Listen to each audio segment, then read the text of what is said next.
bien salut à tous les amis, c'est les médecins de l'horreur. Aujourd'hui on se retrouve pour une nouvelle vidéo vu qu'en fait là on va comment dire ça, on va re-rentrer dans le sujet un peu et on va reparler de loup-garou vu qu'en fait les deux dernières vidéos c'est moi qui les ai faites bien sûr, le pathologiste, et j'avais fait un truc sur les serveurs Discord parce que je crois que la chaîne commence à prendre un tournant, mais ça va commencer à devenir un autre sujet. Vous connaissez genre les chaînes à la base qui par exemple font un seul type de jeu vidéo et qui part dans d'autres jeux vidéo, et bah là c'est la même chose, et on va se redresser en faisant une théorie. C'est une théorie assez populaire, tout le monde connaît Harry Potter, la grande saga.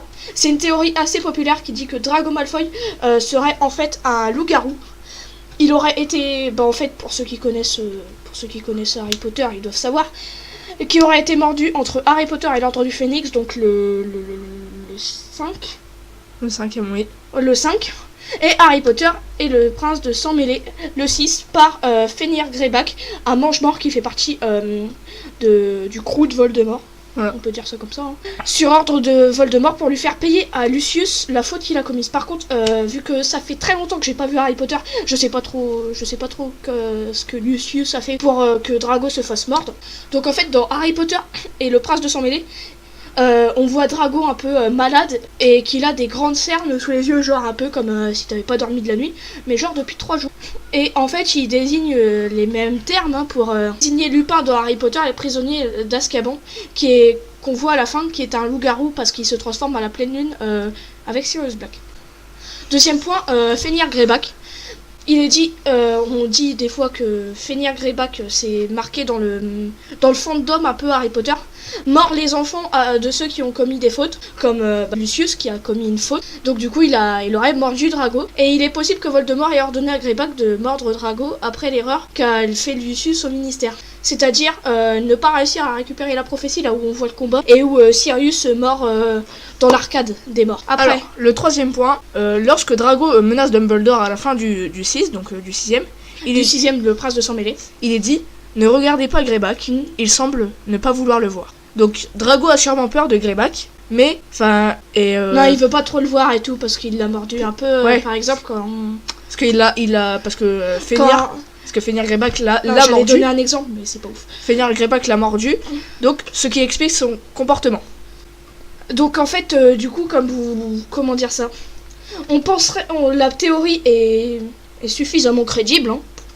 Voilà, et aussi après, vers la fin, on voit que, en fait, à la base, moi, j'aurais pensé que à la fin du 6, quand à la base Drago est censé tuer Albus Dumbledore, donc le directeur et celui qui tient comment ça s'appelle, la baguette de Suro.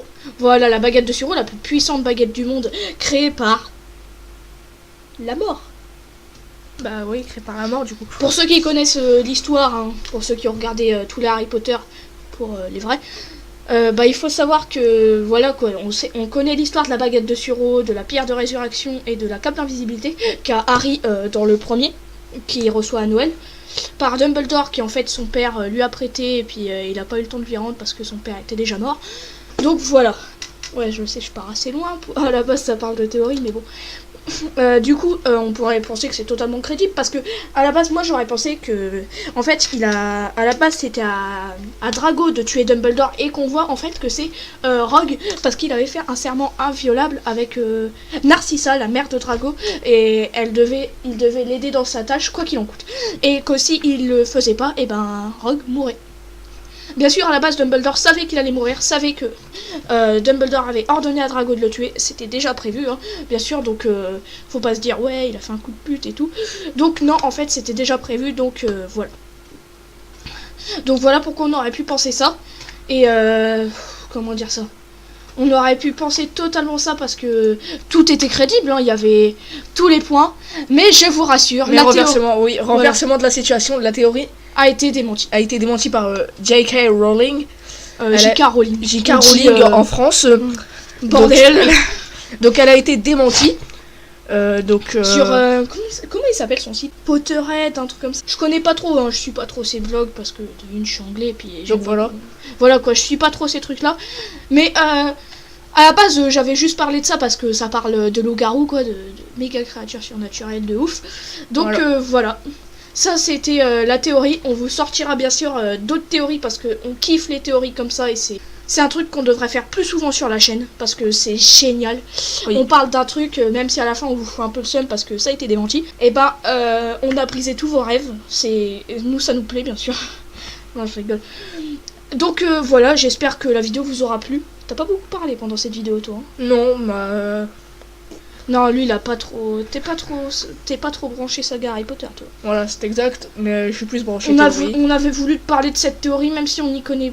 Même moi, j'y connais pas mal, parce que la saga d'Harry Potter, je l'ai regardé une bonne vingtaine de fois. Mais donc, lui, il connaît pas trop, et puis il est pas trop intéressé par ces trucs-là. Donc, les amis, j'espère que cette vidéo vous aura plu. N'hésitez pas à, toujours, comme d'habitude, liker. C'est pas une obligation, hein, je demande pas de pouce bleu. N'hésitez pas à liker, à vous abonner, et activer la cloche pour ne rien rater de la suite. Bah nous c'était les médecins de l'horreur et on vous dit à la prochaine. Ciao.